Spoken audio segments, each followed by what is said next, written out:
no, na iba't ibang weather systems pa rin ang nakakaapekto sa ating bansa. Ang Northeast Monsoon o amihan ang magdadala pa rin ng mga pag-ulan, partikular na sa ilang bahagi ng extreme northern Luzon. Ang shear line naman, ang shear line po ay nasa pagitan ng mainit na hangin mula dito sa Karagatang Pasipiko, tinatawag nating easterlies, at yung malamig na hangin na mula naman sa Northeast Monsoon o amihan. At dahil po dyan, may mga kaulapan, makikita nyo, may mga kaulapan po dito sa may bahagi, sa may silangang bahagi ng Northern Luzon, magdadala pa rin ng mga pag-ulan sa malaking bahagi ng Cagayan Valley at maging sa Cordillera. Samantala naman, makikita po ninyo itong kumpul na kaulapan na nasa may silangang bahagi ng Mindanao.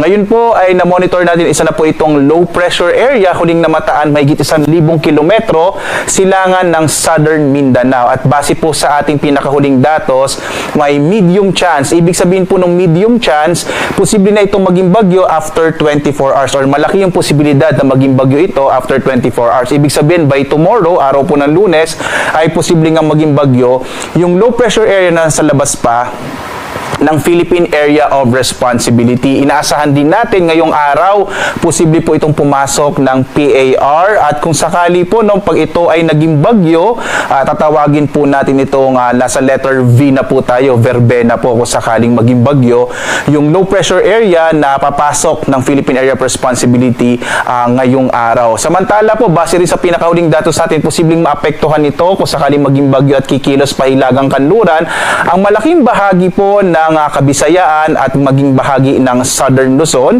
at posible pong ito'y kumilos mula Lunes, bukas hanggang Miyerkules at papunta po dito sa may bahagi ng West Philippine Sea. Mamaya po ipapakita ko sa inyo yung weather advisory na inisyo natin kaninang alas 5 ng umaga. Makikita nyo po kung anong mga lugar yung posibleng makaranas ng malalakas sa mga pag-ulan sa pagkilos nga nitong low pressure area na maaring maging bagyo.